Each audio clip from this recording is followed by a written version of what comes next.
why my demo crashed.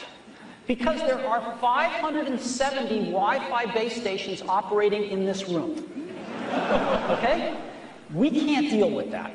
If you want to see the demos, shut all your laptops, turn off all these Wi-Fi base stations, and put them on the floor, please. We've all seen the following video where Steve Jobs' demonstration of the iPhone 4 was interrupted by an unavailable Wi-Fi network at the Apple launch just recently.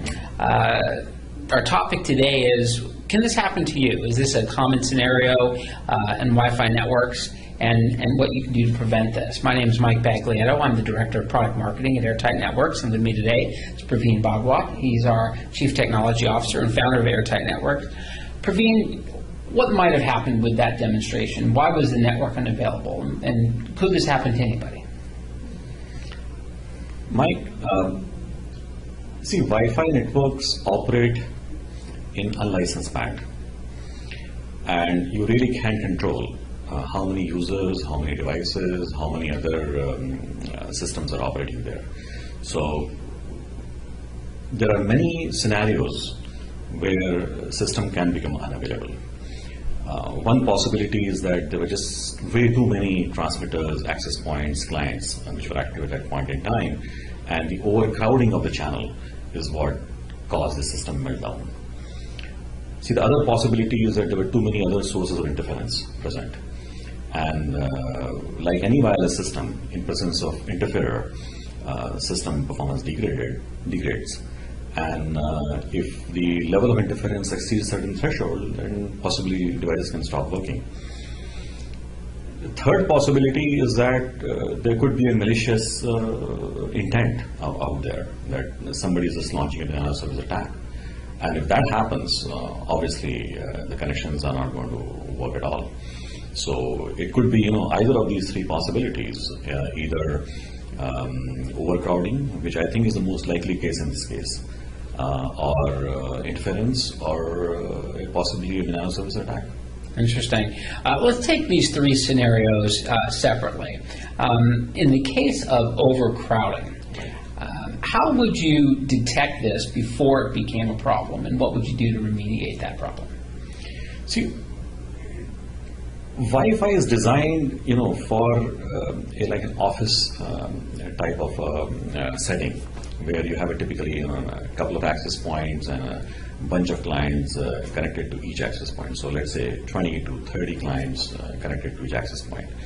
If you have a situation where over 500 access points are active on the same channel, or if you have a very large number of clients connected to a single access point, you clearly have a situation or a scenario for which the system is not designed. So it's fairly easy to detect this. I mean, there are technologies available by which you can find out how many transmitters are present on which channel, how many clients are active. The problem there was that no such early warning system or detector was installed. As a result, only when the failure happened that people realized that something is not working. If you have some kind of an early warning system in place, you would know a priori whether you are running into a situation where overcrowding is happening. Okay, so you're talking about something specifically that monitors the performance and the availability of the network, alerts IT to the problems that are occurring before they actually impact the users Absolutely. Of the applications, and then allows them to take preventative measures. Absolutely. To not have this problem occur.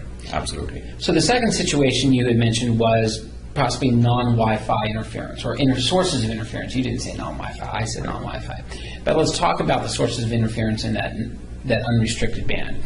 We have Bluetooth devices, we have microwaves, cordless phones, baby monitors. I'm trying to think of anything that would use that medium.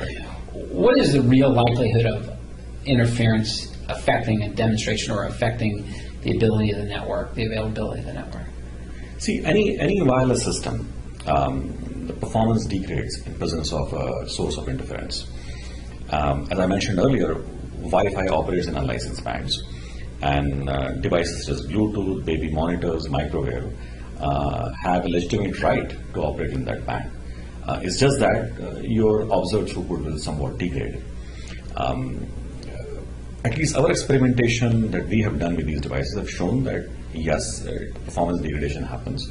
But unless you have a transmitter present which is continuously transmitting or hogging the channel like a jammer, it's unlikely that just the presence of Bluetooth devices or a cordless phone would cause a system meltdown.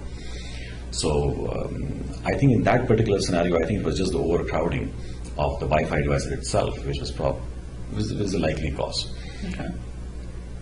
Well, the third option, which of course conspiracy theorists would love, but I don't think this was the case, is there could be a malicious attack on the network, right? There could be a denial of service attack, right? And while this probably is not the case, we should probably discuss this particular scenario, because this is the third category of activity or behavior that would impact network performance. Right.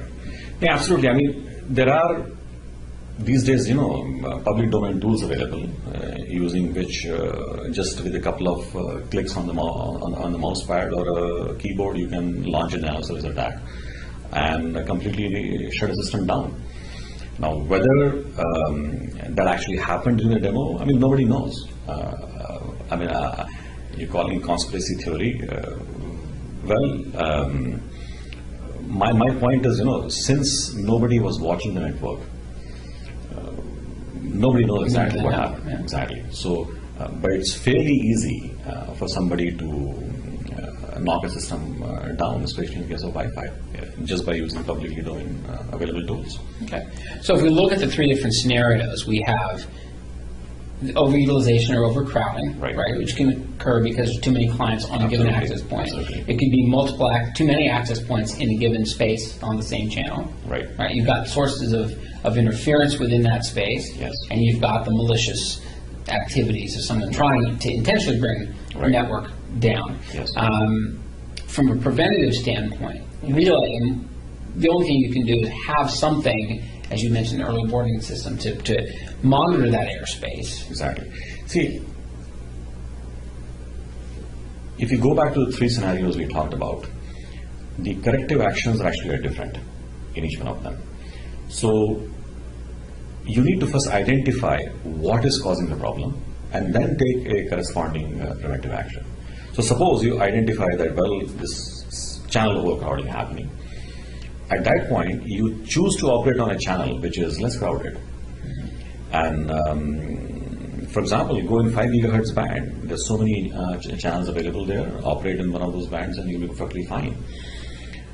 If it is a case of an interferer, then identify what the interferer is, locate where the interferer is located, and physically remove that device.